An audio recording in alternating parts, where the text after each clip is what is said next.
De regreso con más Gobierno de la Mañana, Gobierno de la Z, siendo las 9:51 de este miércoles 11 de enero de este año 2023, después de esta interesante ronda de comentarios con todos los pareceres y juicios de valor de nuestros compañeros, continúa el Gobierno de la Mañana. Tenemos como siempre invitados sumamente especiales, y es el caso de la presencia de un gran servidor público profesional, pero sobre todo amigo nuestro. Tenemos la presencia aquí de Sigmund Freud. Profesional de la conducta. Y no, en este caso del derecho. Okay, ya. Que tiene mucho que ver también con la conducta, porque sí. Las inconductas de un lado humano, sobre todo las inconductas, generan muchos clientes a los abogados, pero en el caso de quienes trabajan. Pronunciaste bien su nombre, casi nadie lo pronuncia. Casi nadie lo dice correctamente. Yo he tratado siempre de aprendérmelo bien.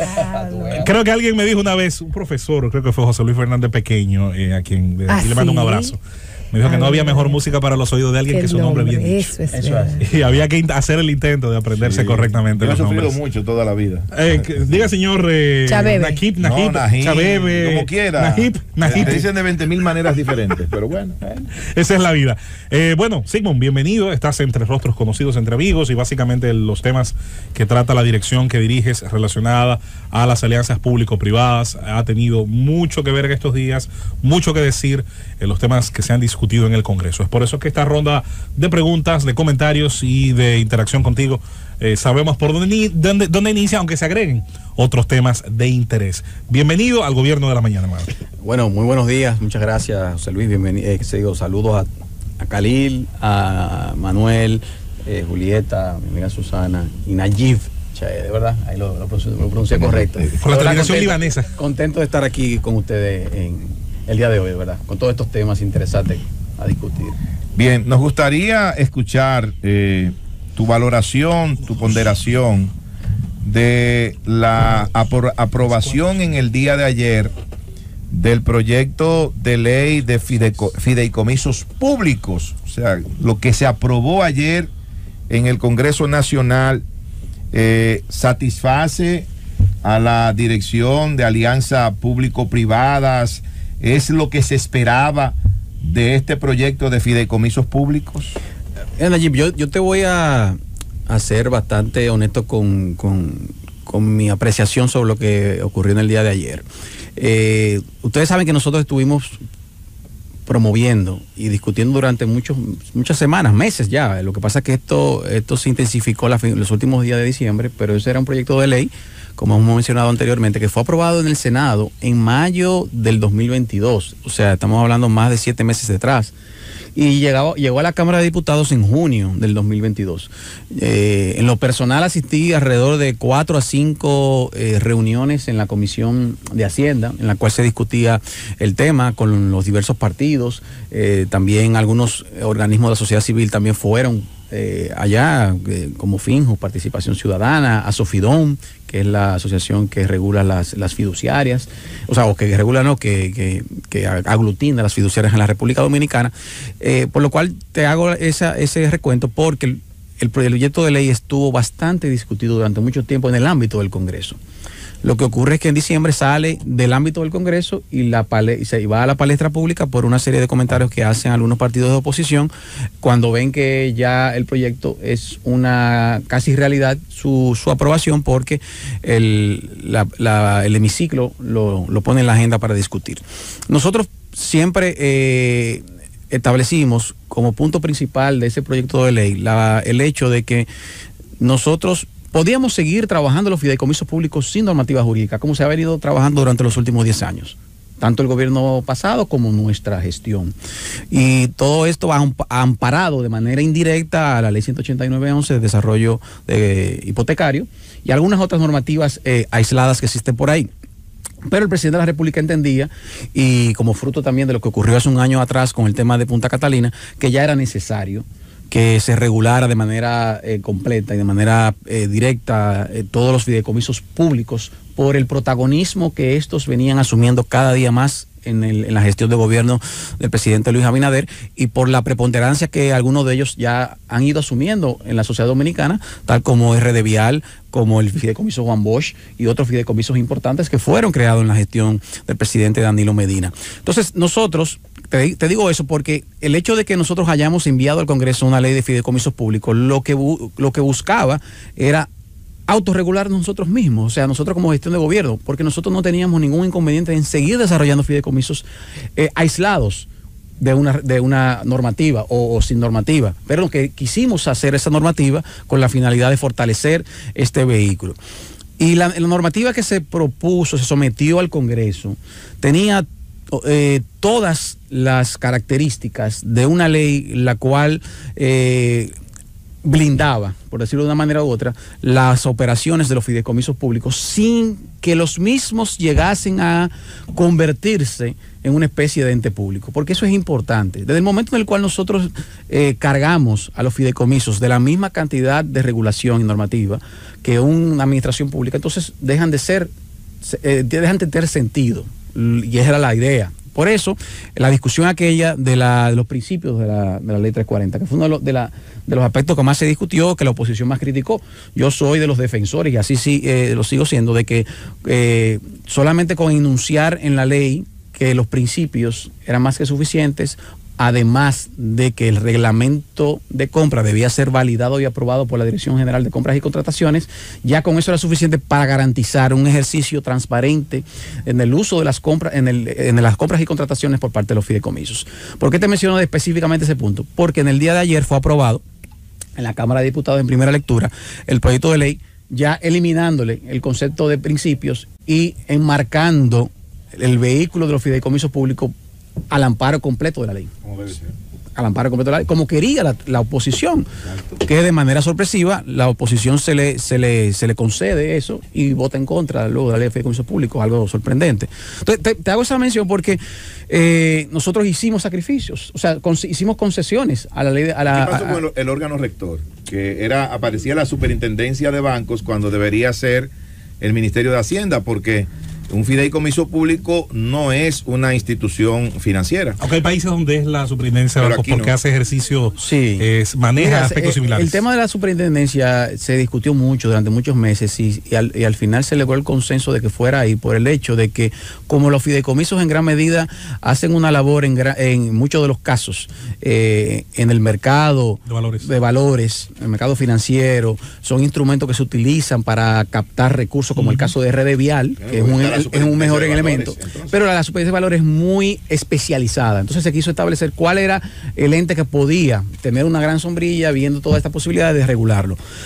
No recuerdo del día de ayer, tengo que verificar si al final ese aspecto resultó modificado, no creo, pero porque principalmente la discusión se basó en el caso de los partidos de oposición en el tema de la ley de compras y, si no me equivoco, en el aspecto de la fiduciaria, de cuál era, en ese caso era muy puntual la Fuerza del Pueblo, que establecía de manera también contradictoria para mí de que teníamos que permitir que la ley, que los fideicomisos públicos fuesen administrados por cualquier fiduciaria, tanto pública como privada. Nosotros en el proyecto de ley teníamos ese inserto de que tenía que ser la fiduciaria del Estado, porque si estamos hablando de fideicomisos públicos, quien debe manejar los fideicomisos públicos es una entidad fiduciaria del Estado Dominicano.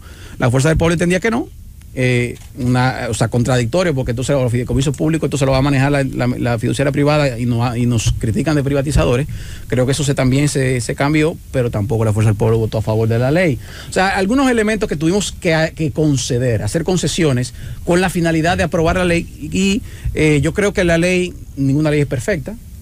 Yo creo que siempre son perfeccionibles se pueden mejorar o perfectibles, pero en este caso yo creo que salió la mejor ley posible, o por lo menos en primera lectura. Todavía no es una ley. En primera lectura se aprobó, yo creo, lo que podíamos lograr en ese Congreso. ¿Se puede modificar en segunda lectura, verdad que sí? Yo entiendo que sí, claro. Bueno, que sí. Mira, pues yo les recomiendo que modifiquen lo de la fiduciaria, porque si no es así va a ser la acción en inconstitucionalidad, porque la fiduciaria recibe el patrimonio, se cede a la fiduciaria y ahí si hay una privatización inmediatamente actúe una fiduciaria que no sea la del Estado. Pero yo quiero llevar el tema a la discusión yo he estado leyendo el fideicomiso de Pedernales. La letra del fideicomiso de Pedernales establece un comité administrativo que tiene el derecho a hacer todo, a transferir, reinvertir, no tiene que pedirle a nadie, inclusive se le da poder al director de Alianza Público-Privada. ¿Por qué tú crees que esta discusión se ha instalado desde el Partido de la Liberación Dominicana, que creó el fideicomiso de Pedernales y le permitió en este decreto formar todos los fideicomisos que pudiera por 20 años, lo podía renovar, podía hacer todos los actos de disposición y ejecución, y no somete a regulación ni de Hacienda ni de nadie? ¿Por qué tú crees? ¿Cómo ustedes evalúan esa oposición férrea del Partido de la Liberación Dominicana, que entiendo yo que lo que debió fue reivindicar y decir, mira, lo que nosotros creamos, esto han tenido que seguirlo? Mira, que esa pregunta, Susana, nosotros lo hemos discutido mucho y hemos llegado a una sola conclusión. El presidente de la República, a pesar de los augurios de la oposición, el país está creciendo. La economía creciendo más de 5%. El turismo en alza, con niveles históricos de recepción de turistas en la República Dominicana. A pesar de la guerra de Ucrania y el tema del COVID, nosotros hemos mantenido una inflación de la más baja del área. Los niveles de subsidio a los individuos, a las ayudas sociales se han incrementado. ¿Cuál es la única manera en la cual la oposición puede criticar a la gestión del presidente Luis Abinader? ¿De qué manera ralentizamos la inversión de capital y la materialización de proyectos importantes de construcción? Y evidentemente cuando tú haces ese análisis, ¿cuál es el proyecto estrella, el proyecto bandera del presidente Luis Abinader? Pedernales. Pedernales será el gran legado que dejará este gobierno a la República Dominicana, porque definitivamente va a impactar a no solamente una región, sino el país completo. Y te voy más allá, inclusive a lo político. ¿Cuál al día de hoy, la oposición política solamente le queda posibilidad, o le quedaba la posibilidad de su bastión, era la región sur del país? ¿Quiénes son los senadores de Pedernales, Barahona, Bauruco, Independencia? La oposición. Los números ellos lo saben. Entonces, del momento en el cual Pedernales comienza a impactar como está impactando, las posibilidades reales de la oposición política de obtener senadores, de obtener diputados, alcaldías en esa zona, se convierte casi a cero. Entonces, ¿cuál es el objetivo? Vamos a atacar Pedernales. Pedernales es la niña del presidente, es el legado del presidente, es el proyecto estrella del presidente que generará empleos, y de toda, o sea, es la única manera en la cual el gobierno del presidente Luis Abinader podrá desarrollar esa región. Y si nosotros atacamos el vehículo que desarrolla ese proyecto, entonces de manera indirecta estamos atacando también Pedernales. Porque yo no creo que ninguno tenga, nadie va a atacar Pedernales de manera directa, o sea, diciendo que ese proyecto no debe ir, que no es un proyecto estrella, porque la República Dominicana, aquí los políticos todavía tenemos lógica y tenemos uso, tenemos conciencia, pero sí podemos atacar de manera indirecta. Pero es que además ese proyecto es de ellos. Fue creado es del PLD. Correcto. Ustedes no es que su hija de ustedes no la parieron. No, pero el otro la negó. Nosotros la pujamos. La estamos pariendo, o sea, la pujamos, como diríamos. La estamos criando y la vamos a llevar adulto. El PLD la concibió, pero duró 5 años, desde el 2015, cuando creó ese decreto, que no hizo absolutamente más nada. ¿Por qué? Miles de razones se pueden haber dado.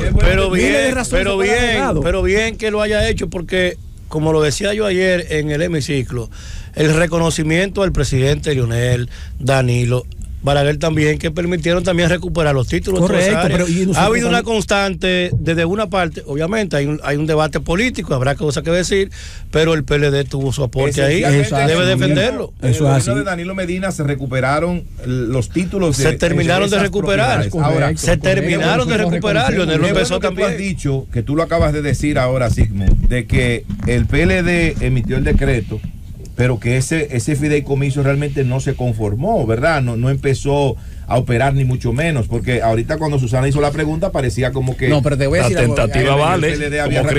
Quiero aclarar algo ahí, Nayib. Lo primero es que el PLD ha dicho que eso, el decreto era una expresión de interés. No. El decreto es una voluntad del Poder Ejecutivo. Es el acto administrativo más importante que refleja la voluntad expresa del Poder Ejecutivo. Ahí está. Ahora, ¿qué ocurrió, señores? Es importante recordar lo siguiente, Aníbal. Es importante recordar lo siguiente. Ese decreto establecía la parte final, uno de sus últimos artículos, porque recuérdese que ese decreto fue dictado en el transcurso del conflicto de la tierra todavía. En el 2015. Decía que se iba a crear un fondo de garantías en el cual el Estado Dominicano iba a resarcir a aquellos propietarios entre comillas, de esa tierra para poder desarrollar. Yo no sé si ustedes recordarán que ese artículo dio como fruto una alaraca pública iniciada, yo recuerdo muy bien, por el comunicador muy respetado, Uchi Lora, que como si, señores, le van a pagar a los ocupantes de Bahía Las Águilas, a los que se robaron la tierra, a los que han falsificado títulos. Y todo eso generó una dinámica que el presidente Danilo Medina astutamente dijo, espérate, vamos a poner en stop esto. Vamos a esperar que salga la sentencia de la Suprema Corte de Justicia, y por eso es que el decreto no se constituye el fideicomiso. Fue por eso, recordemos eso. Entonces, pero lo que quiero decir, prudencia. Una presión política, una presión mediática para ello. Pero la intención estuvo clara. Yo pienso que sí arrancó, centro de gasto, decir que no, evidentemente refleja una incoherencia más de las que vi ayer con el Partido de la Liberación Dominicana, que justamente critica todo lo que hace. Sin embargo, yo creo que está claramente explicado por Sigmund lo que son los elementos técnicos legales de la fortaleza que tiene el fideicomiso para el desarrollo pues de esta zona y de todas las zonas en República Dominicana. Sin embargo, yo quiero que Sigmund nos aclare algunos puntos para la población dominicana de a pie, que se han servido con la mala intención de confundir la buena intención del gobierno del presidente Abinader. El primero, se ha dicho que este tema del fideicomiso público persigue enajenar los bienes del Estado. 1. 2, que pretenden comprar sin ley. 3, que es una ley orgánica, por vía de consecuencia es inconstitucional esta aprobación en primera lectura o su final aprobación. Y 4, que es una intención clara de privatizar la gestión pública. ¿Qué podría usted decirnos? Lo primero es, ¿qué es una ley de fideicomiso público? Su propio nombre lo indica, es un anteproyecto de ley de fideicomisos públicos, y dice dentro de los acápites de la ley, que establece claramente que un fideicomiso público solamente está compuesto cuando el Estado Dominicano aporta activos a un fideicomiso de manera exclusiva. Desde el momento en el cual se introduce un elemento privado, deja de ser un fideicomiso público. Y entonces esta ley no podrá regularlo, tendrá que regularlo otra ley. Pero ¿cuál? no. La 189.11, la ley de alianza público-privada podrá ser, pero la ley de fideicomiso público, como está estructurada de manera precisa, Khalil, es que esto es exclusivamente para los fideicomisos en los cuales el Estado Dominicano es el único fideicomitente. El único fideicomitente. Vamos a traducir eso, Simón. ¿Significa que el Estado sigue siendo el dueño? Totalmente, el dueño total de los activos. No hay forma. Y no solamente eso, que la ley dice que para poder enajenar esos activos tiene que ir al Congreso. ¿Por qué? Porque es la propia Constitución de la República que establece que cuando el Estado Dominicano va a enajenar activos del patrimonio del Estado Dominicano, tendrá que ser aprobado por el Congreso Nacional. Entonces, ese primer elemento, eso es un falso debate. Eso es un falso debate que han querido confundir a la población, pero no está muy claro. Segundo, el tema de compras. Yo lo que acabo de mencionar, señores, nosotros teníamos el objetivo de que la ley se aprobase como yo me he mencionado, con los principios de la ley, y yo lo he explicado por qué, porque he mencionado en varios casos, en varios momentos, que los principios de la ley es el marco rector de la ley de compras y contrataciones. Los demás son los procedimientos, los procesos, cómo se ejecuta un procedimiento, como los umbrales, el comité de compras y todo lo demás. En este caso, los principios establecen elementos tan puntuales como la necesidad, por ejemplo, de la participación, la promoción de la pluralidad, la transparencia, el interés social como objetivo fundamental de cualquier tipo de propuesta de compra y servicios. Y entonces, con la posibilidad de aprobar un reglamento, y que ese reglamento tenía que ser validado por la Dirección General de Compras. ¿Por qué tenemos miedo, señora, que la institucionalidad del país funcione? La Dirección General de Compras debe funcionar, y si no confiamos en la Dirección de Compras, entonces abolamos, o sea, vamos a abolir entonces la ley en pleno. No, pero es que el problema de la ley en pleno, ¿tú sabes lo que pasa, Nayib? Es que aquí hay elementos de la ley que no se van a poder aplicar. Es que son imposibles de aplicarlo. Son imposibles de aplicarlo. Bueno, pero entonces... Es que tú no puedes modificar la ley solo para el fideicomiso. Para cada actividad. El sentido general, la ley, el sentido general, pero perdón, es una ley marco, pero es una ley que se ha convertido en un obstáculo, no solo para los fideicomisos públicos, se ha convertido en un obstáculo para toda la administración pública. Bueno, tú para que estemos pero claros. eso tiene, pero en eso tú tienes un obstáculo. Perdón. En eso la ley lo que debe ser un facilitador, no un obstáculo. Pero la crítica, perdóname, Sidmon, la crítica a la ley de compras que hacen allí, yo la suscribo. Ahora bien, para el puente y el vehículo que estamos creando, tú no puedes meter la ley por completo. Claro que no. Porque la ley de compra, como una ley general de compra que tiene los elementos generales, tú no la puedes hacer un copy-paste para un procedimiento especial como este. Si no lo hiciéramos ley de fideicomiso. Claro, pero si no lo hiciéramos ley de fideicomiso. Aníbal, lo que tú dices, lo que dice Susana, o sea, la ley de compra fue hecha para entes públicos, pero inclusive el Tribunal Constitucional ha dictado sentencia estableciendo, segregando algunos entidades que no deben ser regidos por la ley de compra. Sí. Entonces, ¿por qué el fideicomiso, que en aquel momento ni siquiera existía todavía la figura del fideicomiso en el año 2006, ¿verdad? Sí, nosotros vamos a querer entrarle toda esta ley de compra a un vehículo que debe ser ágil, a un vehículo que está destinado a desarrollar, o sea, es un discurso, como tú dices, al final lo entramos, la presión lo hicimos, pero ¿qué ocurre? O lo entramos, pero como quiera no están satisfechos. Entramos a la ley de compra y como quiera no están de acuerdo. Yo los apoyo en eso. Porque en el fondo no quieren que haya ley. Yo te quiero, bueno, Conde está primero. No, pero tu tema es del fideicomiso. Pero mira, Sidmon, en tu doble calidad de director legal del partido, PRM, y de delegado ante la Junta, quiero que hablemos un poco de la ley electoral que también está en el debate. Quiero saber tu enfoque. Quiero saber tu enfoque como dirigente del PRM, como director legal del partido, como delegado político, con relación a las críticas que ha esgrimido con mucha justeza a la Junta Central Electoral, primero en el ámbito de la autonomía, porque señala que los aspectos de la nueva ley que implican un acuerdo con relación a la designación de algunas direcciones fundamentales como la informática, la dirección del exterior y otras más, y una obligatoriedad de decidir los petitorios en asambleas que deben celebrarse con cierta frecuencia o periodicidad. Eso es en ese aspecto. Y en el aspecto del control de los fondos, particularmente mi aspiración, y así lo he dicho en varios comentarios aquí, le faltan garras a la ley actual, pero también a la propuesta.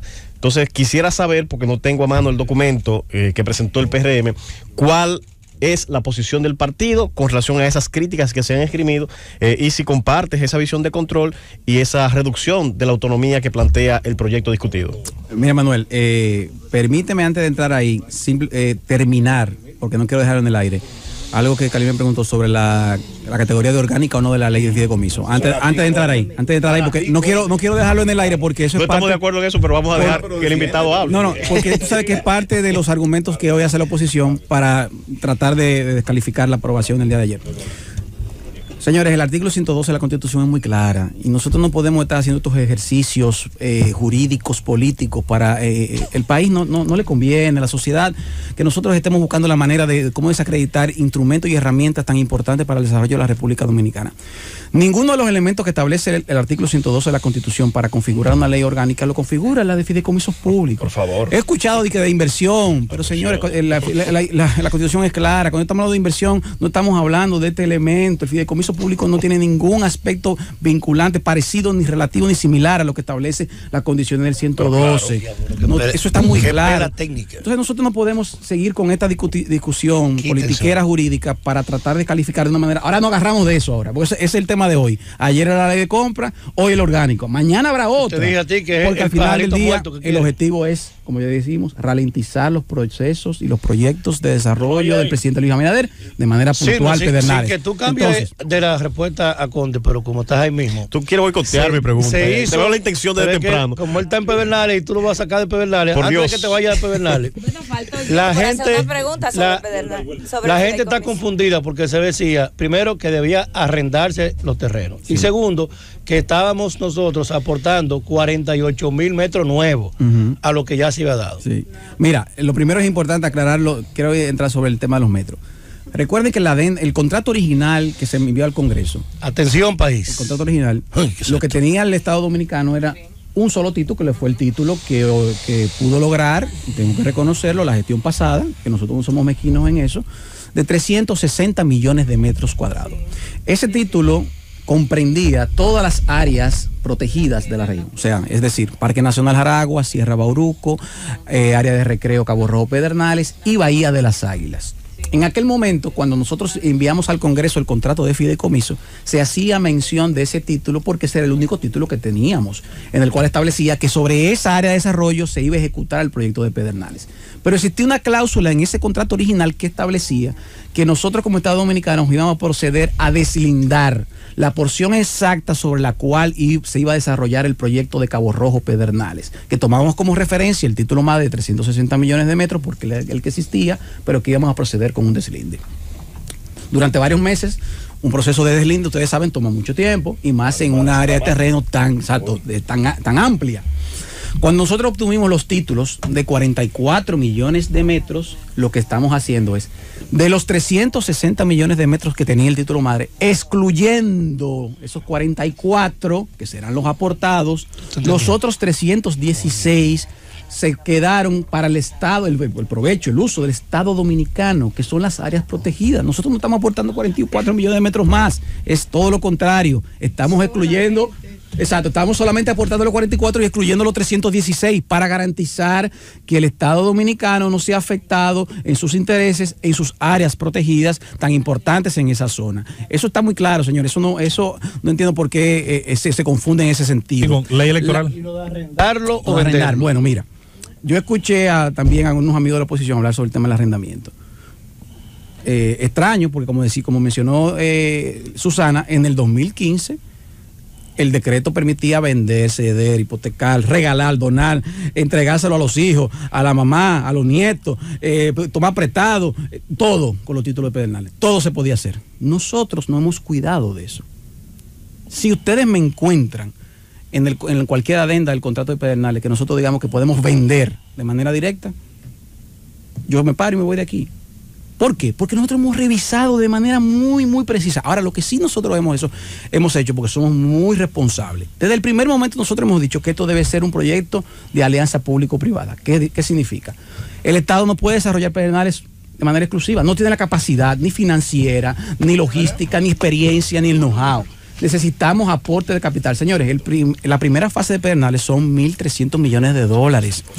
Son 9 hoteles y un aeropuerto que son 1.300 millones de dólares. ¿De dónde el Estado Dominicano tiene 1.300 millones de dólares? No hay manera. Entonces, ¿cómo nosotros podemos lograr una alianza público-privada? Bueno, creando un vehículo, en algún momento tendremos que crearlo, en el cual el Estado Dominicano aporte parte de esos activos, que son esos terrenos, y el capital privado venga y complemente para poder construir las edificaciones hoteleras. Nosotros hemos sido en todo momento muy claros en eso. Para eso no era necesaria la ley de fideicomisos públicos, sino la ley de alianza público-privada. Es que nosotros no hemos dicho pero yo lo dije al principio. Nosotros no necesitamos la ley de fideicomisos públicos para seguir desarrollando. No, todo lo contrario. No lo necesitamos. Hicimos un contrato de fideicomiso. Es correcto, es todo lo contrario. La Fuerza del Pueblo ha dicho, nosotros no aprobamos el fideicomiso de Pedernales porque no hay ley de fideicomiso público. Ese es su argumento. Por eso le llevamos la ley de fideicomiso público. Ahí está. Entonces, ¿qué te digo? En el caso del arrendamiento, señores, el que tiene un mínimo de experiencia y conocimiento en esta materia, yo te voy a decir una cosa, pero Susana, pregúntale a Marriott International o al fondo de inversiones más grande del mundo que venga e invierta 200 millones de dólares por un arrendamiento por un arrendamiento que puede ser revocado por una gestión que en 4 años que venga otro partido. O sea, ¿quién es que va a meter 1.300 millones de dólares por arrendar terreno? Eso no es de verdad, señores. Entonces no querramos vender algo que no es posible. Ahora, si lo que queremos es no hacer el proyecto de Pedernales, ¿qué vamos a hacer entonces? ¿Un arrendamiento? ¿Qué hacemos? El Estado va a ser socio y nunca dejará de ser socio, con mayoría. Le vendemos importante. Una parte, es venderle una parte. No vamos a vender terreno, vamos a ser socios en un vehículo, ya sea un fideicomiso, ya sea una compañía, en el cual el Estado Dominicano va a tener la mayoría, el sector privado tendrá minorías, se controlará en un board. Lo que ocurre con Gejaina. ¿Quién puede desconocer que Gejaina ha sido un éxito? No es la primera vez. Gejaina ha sido un éxito. Y no fue la gestión nuestra. Fue la gestión del presidente Leonel Fernández, si no me equivoco, en Alianza 98. Alianza público-privada. Y ha sido un éxito Gejaina.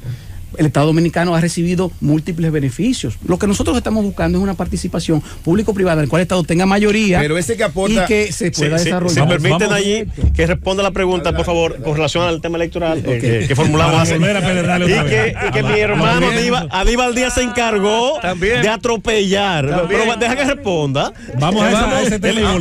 Que está confundido. La otra semana para hablar de los partidos políticos. Mira, o sea, que la puedes dejar para la próxima semana. No. Este es el momento, adelante. Mira, Manuel, importante.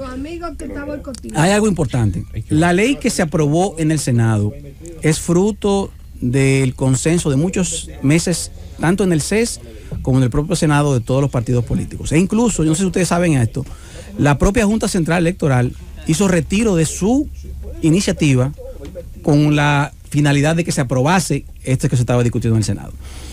Evidentemente hay algunos aspectos que nosotros entendemos que deben ser mejorados en la ley, y por eso el presidente del partido ha enviado el mensaje de que queremos consenso y vamos a buscarlo en la Cámara de Diputados para aprobar la mejor ley posible. Ahora, hay cosas importantes que la Junta Central Electoral no quería que se aprobase, que yo creo que son necesarias. Por ejemplo, el tema de las reuniones periódicas. ¿Por qué la Junta Central Electoral en un proceso electoral, en un año preelectoral, no se oponía a que los partidos se reuniesen de manera periódica con ellos? Ese es el órgano regulador de nosotros, los partidos políticos. O sea, nosotros estamos pidiendo que por lo menos una vez al mes. Eso no es tanto. O sea, ¿cuál es el problema de que nosotros podamos discutir con el Pleno de la Junta las situaciones que nos preocupan, los elementos que tienen que mejorar en el sistema? Pero de igual manera, ¿por qué nosotros no podemos acceder a las direcciones? ¿Por qué no podemos nosotros acceder a recibir información de la dirección de partidos, de la dirección informática? ¿Por qué nosotros no podemos ser parte en la toma de decisiones para poder designar ahí los elementos más importantes que nos generen confianza a todos los partidos políticos, a los actores? La Junta Central Electoral pretendía tener una mayor discrecionalidad en esas designaciones, pero la experiencia nos ha dicho, y nosotros está ahí, de que cada vez que la Junta Central Electoral en periodos pasados ha tomado decisiones de designaciones de direcciones que no han sido consensuadas, ¿qué ha ocurrido? Crisis. Y tiene que venir la Iglesia Católica, el CONEP, todo el mundo a consensuar, a buscar, a poner... No, señores, los partidos políticos ya tienen la madurez posible de poder discutir, y lo hemos hecho. Mire, esa Junta Central Electoral actual, a pesar de que el PRM tiene mayoría congresual, no impuso una Junta Central Electoral a imagen y semejanza, sino que buscó elementos que entendían que podían generar confianza a toda la sociedad. E incluso se nos acusa a nosotros que es una junta más vinculada a la fuerza del pueblo que al PRM y a la sociedad civil. Eso se nos acusa constantemente. Entonces, yo entiendo que hay elementos que hay que revisar. El tema de la obligatoriedad de los reportes, de los gastos, el tema de las sanciones. Tenemos que reforzar algunos elementos preventivos para el tema del gasto de campaña. Ahora, no podemos tampoco, que eso es otra crítica que yo hago, porque la Junta Central Electoral pretendía seguir controlando algunos aspectos sancionadores, pero obviando que existe un Tribunal Superior Electoral. Ya hay sentencias del Tribunal Constitucional que establece claramente cuál es el organismo competente para conocer los delitos electorales. Si son de tipo penal, va a la jurisdicción penal, pero si son de tipos electorales, va al Tribunal Superior Electoral. No podemos abrogar esa competencia del tribunal para pasar a la Junta Central Electoral. Pero lo administrativo sancionador, que no es puramente penal. Pero lo que pasa, claro, pero lo que te voy a decir, ¿cómo la Junta Central Electoral va a juzgar durante un proceso cuando lo que la Junta debe hacer es simplemente poner en manos del Tribunal Superior Electoral o de la Procuraduría Electoral aquellos delitos administrativos electorales que entiendan que se ha violado? Uso incorrecto de fondos. La administrativa, porque ustedes saben que la administrativa... No, la sugerencia es que se hace en la ley, es terminar con esa discusión y que sea el electoral que asuma esa función. Así que debe ser, Volvemos al proyecto de ley, o ya la ley aprobada ayer, el proyecto aprobado en primera lectura en la Cámara de Diputados. Y tendrá que ir al Senado ahora también. En la tarde de ayer. El tema del endeudamiento también fue un tema que todo este tiempo ha causado mucho ruido. Explícanos o acláranos cómo queda esa parte dentro de ese proyecto. Mira, recuerde que lo que nosotros pusimos en la ley es que los fideicomisos públicos, el endeudamiento que estos adquieran, no se reputarán como deuda pública, salvo dos excepciones. Y la ley lo establece de manera precisa. ¿Cuáles son? Cuando el acto constitutivo del fideicomiso así lo establezca, que sería deuda pública toda deuda que éste adquiera en virtud de la naturaleza del fideicomiso. Y segundo, cuando el fideicomitente, en este caso el Estado Dominicano, se haga garante de la deuda. En esos dos casos sí será deuda pública. Ahora, si no ocurren esas dos situaciones, como el caso de lo que ocurre constantemente con RD Vial. RD Vial acaba de emitir hace 2 meses o 3 meses bonos por más de 22.500 millones de pesos. Todos esos bonos fueron adquiridos por el sector privado, las AFP, los fondos de inversión. El fideicomiso RD Vial recibe esa liquidez para seguir desarrollando proyectos de infraestructura vial. La pregunta es que nosotros nos hacemos, si RD Vial tiene su propia fuente de repago a través de los peajes, porque se hace un prospecto. Cuando se emiten los bonos, se hace un prospecto, se analiza con la banca cuál es el índice de endeudamiento que puede tener el Vial sobre la base de los ingresos, cuál es el porcentaje. La base de todo crédito, la productividad. Correcto. Entonces aquí hay una fuente de repago, Julieta. Si hay una fuente de repago y los bonistas han comprado ese instrumento sin necesidad de que sea deuda pública, de que esté garantizado por el Estado Dominicano, ¿por qué vamos a computar esa deuda pública? ¿Por qué vamos a seguir cargando el Estado Dominicano con una deuda que no debe ser registrada como deuda, ya que hay un vehículo autónomo con un activo autónomo, independiente, que tiene su propia fuente de repago? Entonces, lo que nosotros estamos diciendo, los fideicomisos que tienen su propia fuente de repago, no se requiere que sea deuda pública. Contradecir eso es simplemente pretender que el Estado Dominicano sigue elevando sus niveles de deuda, y al final caemos a lo mismo que nosotros decimos. A la manera en la cual el Estado Dominicano incrementa sus niveles de deuda, entonces imposibilita que pueda hacer otros proyectos. Y entonces volvemos otra vez al caso Pedernales. No queremos que Pedernales tome deuda porque son 700, 800 millones de dólares de deuda. Mejor que se repute como deuda pública, el Estado Dominicano pueda coger un financiamiento.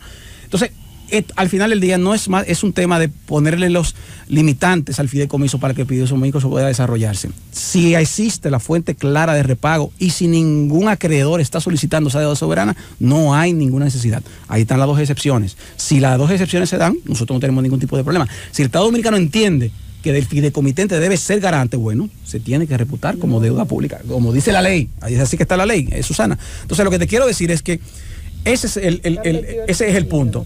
Pero si te pones a ver, ya la oposición se le olvidó eso también. Ya eso no sé, como que eso se diluyó, el tema de la deuda pública, porque yo creo que al final del día ni se entendía bien cuál era la figura.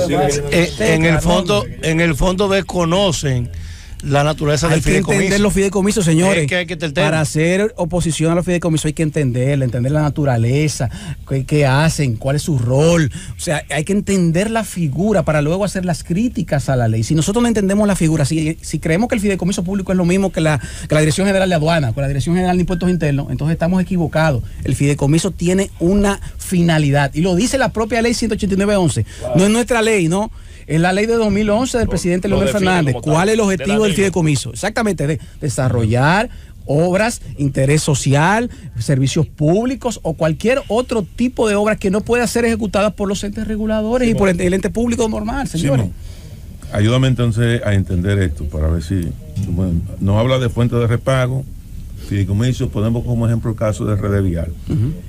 Y los fideicomisos que no tienen fuente de repago, ¿quién asume entonces la garantía de esos préstamos para desarrollar esos proyectos? ¿Quién es el garante? ¿El sector privado o el Estado Dominicano cuando no hay fuente de repago? Primero recuerda, Felipe, que si estamos hablando del sector privado, entonces ya no estamos hablando de fideicomiso público. Lo primero, volver a aclarar. No, pero desde que entramos en el elemento privado, hablamos de otro tipo de fideicomiso. Pero yo me refiero porque no hay fideicomiso público-privado. Sí, pero no está regulado por esta ley. Es importante lo que yo he dicho. Okay. La ley de fideicomiso público solamente regula los fideicomisos que son propiedad del Estado Dominicano en su 100%. Desde el momento que interviene un elemento privado, esta ley deja de regular. Y entran otras leyes, como yo he mencionado. Posiblemente la ley de alianza público-privada, que establece los fideicomisos público-privados, lo establece ahí. No hay mucha abundancia en la ley. El reglamento aborda un poco más de la ley 4720, pero ya esto es otro proceso. Entonces, los fideicomisos público-privados, los garantes de tú sabes qué es lo que ocurre ahí, el sector privado. En los fideicomisos público-privados, el objetivo de las alianzas público-privadas es que el sector privado asuma los riesgos relativos a deuda, a sobreprecios, a tiempo, a costos. Ese es el objetivo. Ahora, si es un fideicomiso público, entonces volvemos otra vez a la... Por ejemplo, eso aplicaría en la autopista del Ámbar. Correcto. Eso aplicaría. Entonces, el sector privado asume todos los riesgos de inversión y asume y todo. Se tendrá que pagar entonces con el peaje que genere la autopista del Ámbar, porque el Estado Dominicano en ese caso no puede ser garante de esa deuda porque es un fideicomiso bajo el control del sector privado, a pesar de que sea un fideicomiso de alianza público-privada. Pero el sector privado es que lo opera. Eso no se va a hacer, Felipe. ¿Cuál es el próximo paso en la construcción de esta arquitectura? Y si pudiera ser, precisamente basándome de alguna manera, dándole continuidad, aparte de la pregunta que hace el compañero Felipe, en esta arquitectura legislativa, cuál es el siguiente paso y si pudiera ir precisamente sobre la base de crear mayor claridad, por ejemplo, en los fideicomisos donde participa sector público y privado, aunque ya la propia ley de alianzas público y privada parece que tiene una sombrilla, no sé si suficiente sobre ese tema. Mira, yo creo que, José Luis, al final esperamos que en el día de hoy pueda ser aprobada en segunda lectura la ley. Eso tendrá que ir al Senado porque ya recibió algunas modificaciones en el día de ayer, las que hemos mencionado en el día de hoy. Luego en el Senado entonces tendrá que cursará su propia suerte y veremos qué ocurre ahí. Yo creo que al final, con esta ley de fideicomisos públicos, con algunas mejoras, José Luis, yo no sé si tú te recordarás, nosotros sometimos al Congreso Nacional desde hace más de un año algunas mejoras a la ley de alianza público-privada. Que no han podido ser aprobadas por el Congreso porque ha habido mucho debate en otras herramientas, en otras leyes más importantes tal vez.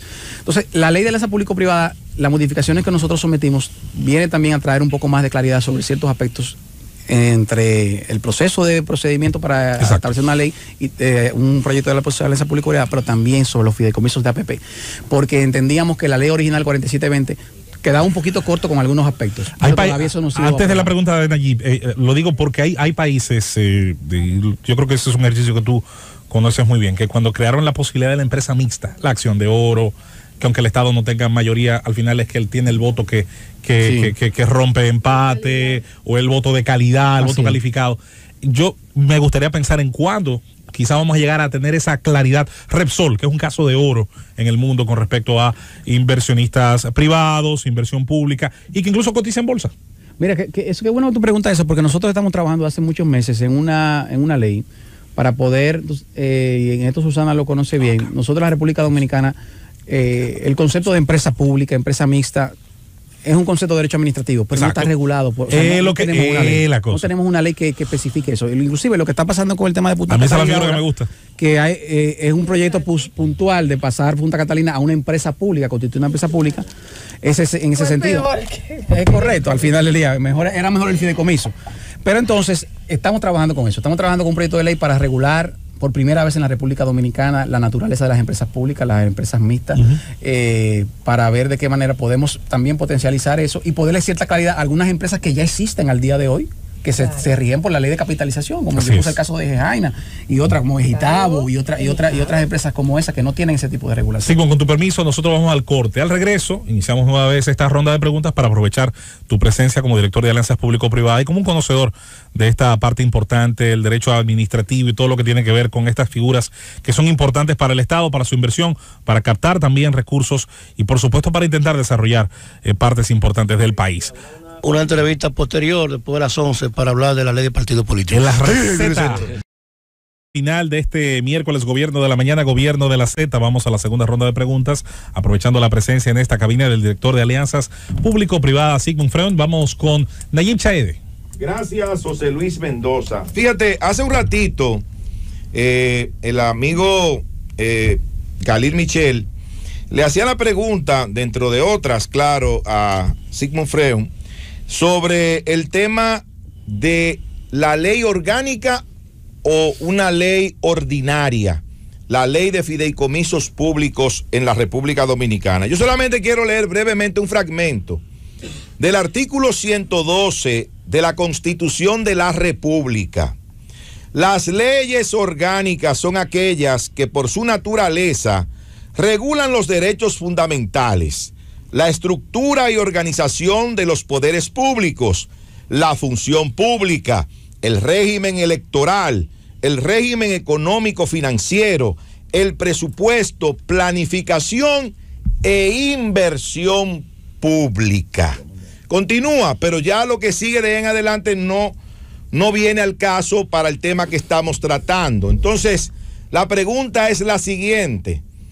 La aportación que hace el Estado Dominicano de sus activos a la conformación o creación de ese fideicomiso público no es inversión pública por parte del Estado Dominicano. Mira, esa Nayib, es la pregunta. Nayib, qué bueno que tú vienes con ese artículo. Para yo aclararle a los amigos que están escuchándote, a ti y al PLD, para que no pierda tiempo sometiendo acciones de inconstitucionalidad.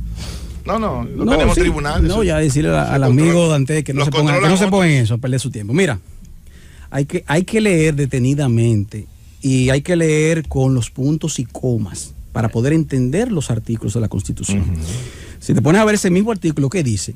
Las leyes orgánicas son aquellas que por su naturaleza regulan los derechos fundamentales, punto y coma. La estructura y organización de los poderes públicos, punto y coma, ¿verdad? Otro tema. La función pública, punto y coma. El régimen electoral, punto y coma. El régimen económico y financiero, punto y coma. Y ahí viene. El presupuesto, coma. Planificación, coma. E inversión pública. No punto y coma. ¿Qué significa? Cuando habla del presupuesto, planificación e inversión pública, es del presupuesto nacional. Es de la ley presupuesto. Mira, no, eso es lo que tú interpretas. Allí, pero ahí están los puntos y la coma. No. Si vamos a hablar de gramática, pero vamos a ver si tu Constitución establece lo que significa el punto y coma en gramática. Pero y la coma también, que te lo puedo explicar. Pero, señores, es que es la misma idea. Es presupuesto, planificación e inversión pública como una sola idea, como ley de presupuesto. No, eso lo dices tú. Pero no lo dice la Constitución. Déjame la Constitución tuya si tiene punto y coma. No lo dice. No, porque la mía tiene punto y coma. El punto y coma es un cambio de idea en el texto. Entonces aquí no hay punto y coma, es la misma. Presupuesto, planificación e inversión pública. No, planificación e inversión pública. Pero no habla de régimen de inversión pública, habla de la inversión que está contenida dentro del presupuesto. Porque hay que leer con coma, no punto y coma. Entonces, mira, eso es para que ahorre ese recurso, señores, la acción, no pierdan tiempo en eso. Quieren interpretar. Pero es que la Constitución mía tiene ese punto y coma, no sé si la tuya. No, ni que no importa, la que tuya lo lo tiene. Todas la tienen. Ahora, lo que hay que discutir es el misma, significado del punto y coma y el significado de la coma. Señores, que hay que leer bien primero antes de hacer eso. Análisis jurídico. Es la ley de presupuesto. Oye, en el área de la gramática. Se cambia el régimen. Tú no te habías dado cuenta de eso, la punto y coma. Tú no te habías dado cuenta. No te habías dado cuenta. No, José está Dante y tú no te habías dado cuenta. Yo no sé Dante, estoy hablando por mí. No se habían dado cuenta ustedes. Pero una pregunta. Está hablando de la ley de presupuesto, Nayib. La ley de presupuesto. Se cambia esta ley de fideicomiso público. ¿Se puede considerar que cambie el régimen de inversión pública? Imposible, claro que no, es una ley marco de un vehículo. El régimen no de impacta inversión presupuesto. Pública es la forma como el Estado invierte. ¿Dónde está contenido el régimen de inversión pública? Yo quiero ver. Según la definición. Correcto. En el presupuesto nacional. ¿Qué es la idea de ese artículo? No es así. Lo que dice aquí es que esas leyes orgánicas regulan, son aquellas que por su naturaleza regulan todo lo que dice, y te voy a leer la partecita que te gusta, la que no tiene punto y coma, la que es una sola idea, la ley del presupuesto. La ley de presupuesto. Está separado por coma, no por puntos y comas. Porque es la misma idea. Si te pones a ver, coma, planificación, coma, no hay coma, inversión pública. Ahí no hay coma. Inversión pública, una sola, ¿verdad? Inversión pública. Planificación e inversión. Que es lo mismo que una coma. Es una coma. Pero que lo, o sea, esta habla de la ley de presupuesto. El conectivo como si hubiera una coma, claro, pero como no es el último elemento. Es la última idea. No es del presupuesto general del Estado que estamos hablando. ¿Dónde está? Hay que leer con detenimiento. Hay que leer con detenimiento. Vamos a analizar esto. ¿Dónde está? Que me llame el profesor Virgilio Collado Cabrera. La inversión pública está en el presupuesto nacional. Profesor de gramática en el Colegio Salomé Ureña. Si ese es el argumento que vaya al Constitucional. No, pero es bueno para la orientación de los oyentes dónde está contenido la inversión pública. En la ley de ahora, el régimen de inversión pública, que no es lo que dice ahí la ley, es otra cosa. ¿Cómo estaría cambiando el régimen de inversión pública si el Estado estuviera decidiendo invertir en otro lugar que no fuera la administración pública? Esa ley no cambia. No cambia el régimen de inversión pública. Claro que no, es una ley que simplemente regula un marco de un vehículo adicional. No cambia el régimen de inversión pública como está diciendo. Pero que con la Constitución, señor, está muy claro en ese sentido. O sea, si ese argumento, eso es un falso debate. Vamos a decir lo que es un falso debate. No. Gracias, José Luis. Saludo a Sigmund Freud. Antes de una nueva pregunta a Sigmund, dar una información que yo creo que es muy importante. Aparentemente han sido hackeados los sistemas informáticos de la Agencia Federal de Aviación de los Estados Unidos, todos los aviones en Estados Unidos han sido dejados en tierra esta mañana y a todos los que estaban en el aire se les ordenó aterrizar esta mañana. Se teme que han sido hackeados los sistemas de la Federación de la Agencia de Aviación, y el presidente Biden ha ordenado una profunda investigación sobre el tema, en lo que se va recuperando todo el sistema. Sigmund, ya ha pasado, dejando atrás un poco los puntos y las comas, y vamos a darle punto y seguido a esta entrevista. La aprobación de ayer en el Congreso, en la Cámara de Diputados, se hizo con la decisión única, unilateral del Partido Revolucionario Moderno. No lo aprobaron ni el PRM ni el PLD, y vi también objeciones del Partido Reformista. Ustedes, tú como funcionario del gobierno, este es un proyecto que es del interés del gobierno, por eso ustedes lo están defendiendo de esa manera.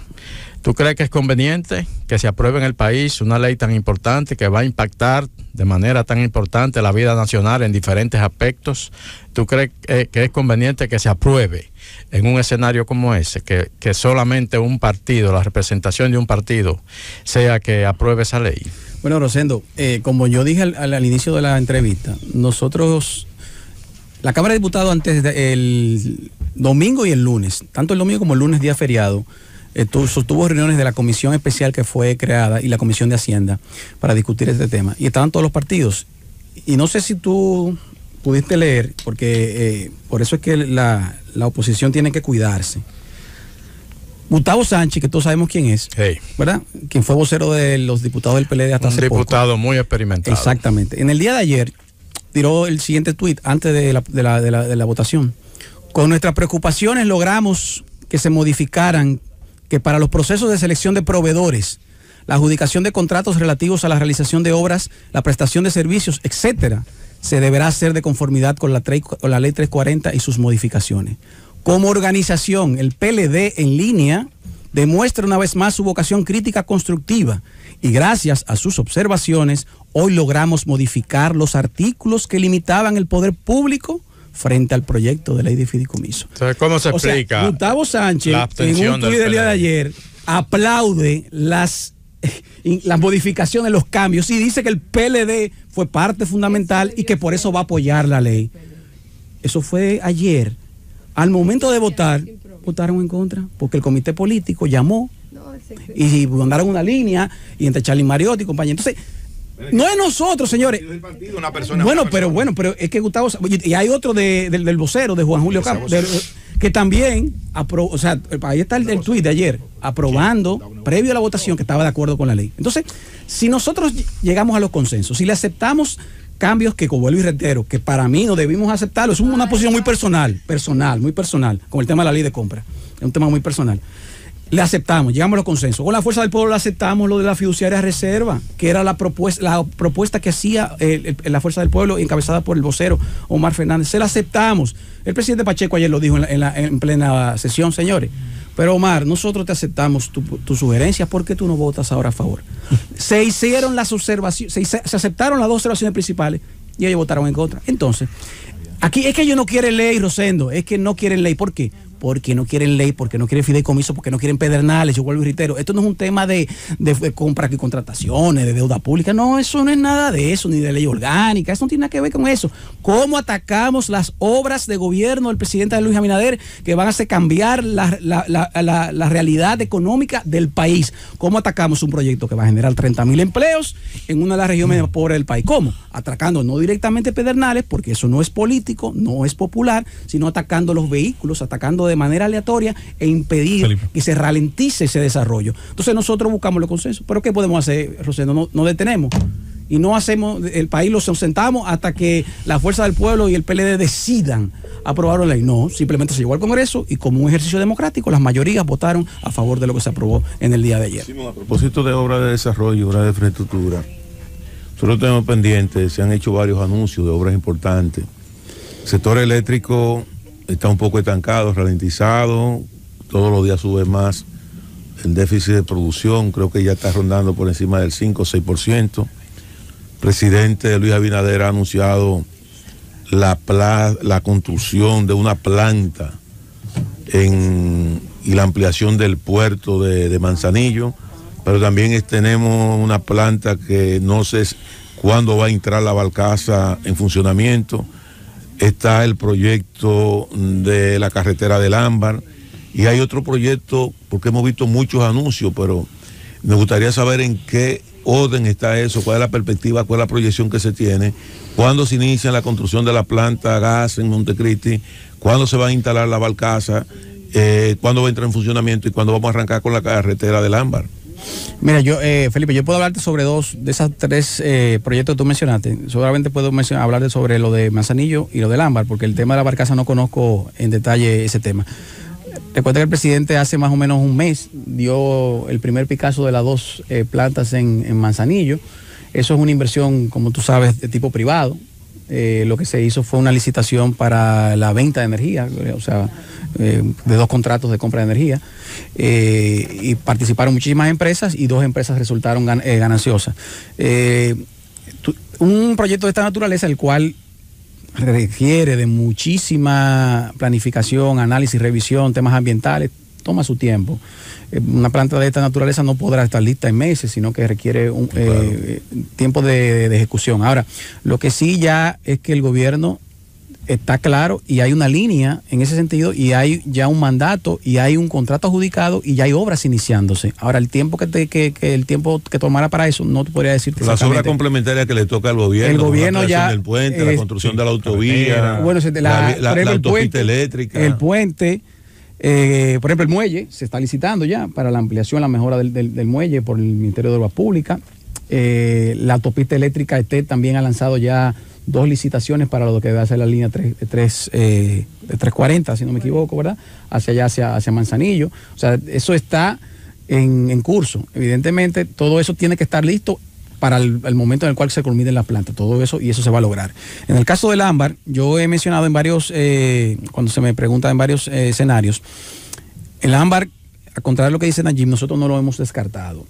Lo que nosotros sí hemos dicho es que nosotros, ese proyecto, para el presidente es un proyecto, y para el país es un proyecto muy importante, porque potencializa el desarrollo de la región norte del país, Puerto Plata, la conexión de 2 ciudades importantes como Santiago y Puerto Plata, la posibilidad de que los cruceristas que llegan a Puerto Plata, que estamos rompiendo récord, puedan visitar también Santiago como segunda ciudad del país y como también generadora de otras actividades comerciales importantes, como el tema del tabaco, el cigarro y todo lo demás. Ahora, la autopista del Ámbar, por la realidad económica que vive el mundo, los análisis de construcción de costos y financieros, desde el momento en el cual nosotros recibimos la propuesta en el año 2021 a hoy, han ido variando. El incremento de los materiales, el incremento de las tasas de interés, y todo eso ha provocado que los análisis entonces que nosotros hemos ido actualizando, la autopista requiere de 2 elementos: o una gran inversión pública para ayudar, o sea, que el Estado aporte una inversión de capital, o que se haga o se constituya un ingreso mínimo garantizado, el denominado peaje sombra, que en sí no es malo. Nosotros no criticamos los ingresos mínimos garantizados, y más para proyectos de esta naturaleza en países como el nuestro, que hay que empujar, porque esto es una obra de interés social.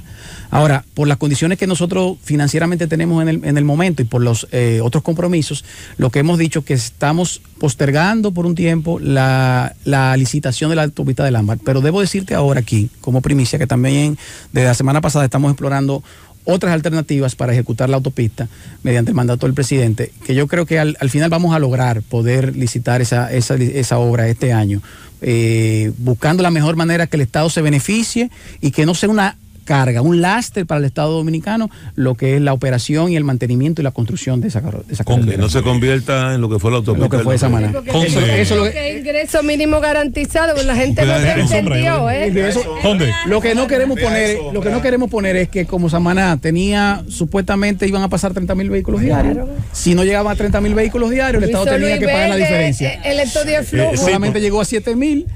los 23.000 de diferencia tiene que pagar el Estado Dominicano un ingreso mínimo o un peaje sombra que nunca iba a llegar a 30, o por lo menos no por ahora. Entonces lo que queremos es eso. Ojalá que se tome en cuenta que hay 3 vías de acceso a la costa atlántica. Que ahí no hay, ahí no hay flujo. Sí, por eso que el ahí flujo, no hay flujo, por eso que el flujo eso. no es el igual. Estado tiene que hacer eso con su cuarto. Para finalizar, este país a pagar el peaje. Vamos, Conde. Entonces no van a transitar por la carretera. Si me permite. Muchísimas reservas. Dejemos a Conde antes de atropellar. El gobierno puede construir con sus propios recursos esa carretera, porque ¿cuánto es que tenemos en reserva? Dejen hablar a Manuel Conde. Gracias. Pero Julieta, ahorita nadie la defendió. No, pero no importa, yo dejo que traten de atropellarme, pero no lo van a lograr, no se preocupen. Yo sé que sí, hermano, tú siempre me defiendes. Miren, yo quisiera una pregunta un tanto, tal vez elemental y sencilla, más que todo para el público. Bueno, usted tiene el derecho de no hacerla, y yo tengo el derecho de hacerla. Especialmente, hay una discusión en ciertas esferas de que la constitución de los fideicomisos en el ámbito público es como un reconocimiento del fracaso de la administración pública que no cumple de forma eficiente su fin. Yo quisiera, desde la óptica de un político y también especialista en derecho administrativo, que hay que decirlo con letra grande, un gran jus administrativista, quisiera que nos expliques por qué son necesarios los fideicomisos públicos en la administración del Estado moderno. Los fideicomisos es un vehículo adicional a lo que el Estado ha utilizado históricamente para desarrollar proyectos de cierta naturaleza. Mencionaba José Luis anteriormente el concepto de las empresas públicas, las empresas mixtas, que tienen más de 100 años desarrollándose en países como Francia, Inglaterra, Estados Unidos, porque el Estado tiene ha identificado estos vehículos para desarrollar algunas áreas de la economía o un servicio público determinado, un área de competencia, el cual identifica que mediante ese SPV o ese vehículo especial se puede ejecutar de manera más fácil, no vincula a la administración pública completa, lo despoja un poco de la burocracia y de la propia institucionalidad rígida de una administración pública. O sea, el fideicomiso no es algo nuevo. El fideicomiso tiene también décadas haciéndose durante muchos años. Aquí llegó tarde, República Dominicana llegó tarde. Entonces el fideicomiso, esa partecita como un dato histórico, hay que recordar que aquí, por ejemplo, la Sociedad Industrial Dominicana fue una participación público-privada, era una empresa del Estado que pasó a mano del sector privado, Abesto Cemento, entre otras. Sí. O sea, todas esas empresas eran del Estado y pasaron a ser administradas. Aunque ahí hay que ir a la raíz de que eran empresas de Trujillo que se pasaron a ser públicas por su muerte. Pero eran de naturaleza distinta a esta figura que es el fideicomiso. Pero ¿qué pasa? ¿Cómo, por ejemplo, yo te voy a poner un ejemplo puntual para que los amigos puedan entender lo que nos están escuchando. ¿Cómo tú desarrollas el proyecto Juan Bosch? Con la concepción que está concebida, en la cual se le otorga a los desarrolladores lotes para que desarrolladores privados construyan y que esos apartamentos puedan acceder en virtud de ese aporte del Estado del activo de la tierra a un precio menor a los beneficiados, a los terceros. ¿Cómo tú desarrollas eso a través del INVI o Ministerio de Vivienda o a través de obra pública? No hay manera, o sea, de manera estructural no es posible. Legal, orgánica. ¿Qué se busca? El Estado Dominicano identifica un vehículo, en este caso el fideicomiso, aporta esos terrenos, crea la infraestructura básica que es necesaria, los desarrolladores adquieren esos lotes y se puede acceder a vivienda. Eso solamente se puede hacer a través de estos tipos de vehículos versátiles, no se pueden hacer a través de la estructura orgánica. Caso de Pedernales, y aquí quiero mencionar algo y anunciar algo aquí también. ¿Cómo nosotros desarrollamos Pedernales a través del Ministerio de Turismo? Que ayer lo decían en la Cámara de Diputados algún diputado de la oposición. O sea, ¿cómo el Ministerio de Turismo puede contratar arquitectos? Puede desarrollar un master plan, puede tomar esa tierra que es del Estado Dominicano, deslindarla. ¿Cómo puede hacer un plan de comercialización? ¿Cómo puede hacer un plan de operación hotelera? ¿Cómo puede construir un aeropuerto? ¿Cómo ese aeropuerto puede entonces también generar todo lo que es su permisología, obtener la posibilidad de que vengan líneas, los subsidios que hay que entregarle a las líneas para generar dinamismo y flujo en la zona? O sea, eso no lo puede hacer el Ministerio de Turismo. Eso tiene que hacerlo un vehículo especial. Y ese vehículo especial en este caso es el fideicomiso. Entonces, a través de ese fideicomiso público podemos lograr lo que estamos logrando. Y a través de ese fideicomiso público, le anuncio aquí, el 4 de febrero estaremos dando... Tal vez tú no has dicho lo principal, es que ningún privado va a venir a meter su dinero a un patrimonio en el que el Estado puede disponer de él en cualquier momento. que tampoco tiene la manera de entrarlo. Esa distintiva entre una alianza público-privada y un fideicomiso es que eso está inamovible ahí, nadie lo puede afectar. Exactamente, porque está dispuesto para ir para preservarlo ese fideicomiso en ese sentido. Entonces, en virtud de eso concluyo, José Luis, por la posibilidad de que exista un fideicomiso, podemos nosotros el 4 de febrero anunciar aquí. Oye, Susana, escúchame esto. Susana, el 4 de febrero anunciamos aquí formalmente, estamos dando el primer Picasso de los 2 primeros hoteles en Cabo Rojo, Pedernales, que van a iniciar su construcción. 1.100 habitaciones se empezarán a construir en 2 semanas en Pedernales, lo que es un hito. Es algo que es un legado, es algo histórico que va a cambiar el rostro de Pedernales. Y quiero también anunciarle a todos ustedes que yo espero que ustedes estén ahí como programa invitado para anunciarle al país. Ya yo tengo los trajes de baño puestos. Mira, Sigmund, antes de terminar. Ha dado cátedras de derecho. Antes de culminar la entrevista. Ya tengo los trajes de baño listos ya. ¿Cuándo termina, Sigmund, el doctorado donde salen esos cerebros tú, Dante, Eduardo? Esperamos ver si lo terminamos este año, si nos permite, doctor. Si nos permite la función pública. Yo espero que sí. Sigmund, gracias por estar en este Gobierno de la Mañana, que a usted estará con tu invitación allá en Pedernales en esa oportunidad. A mí me tocó cuando Sigmund regresó al país, luego de completar una maestría en Derecho Administrativo, el primero en este país que lo hacía. A mí me tocó convocarle a la prensa para llevar ese informe al país. Así es.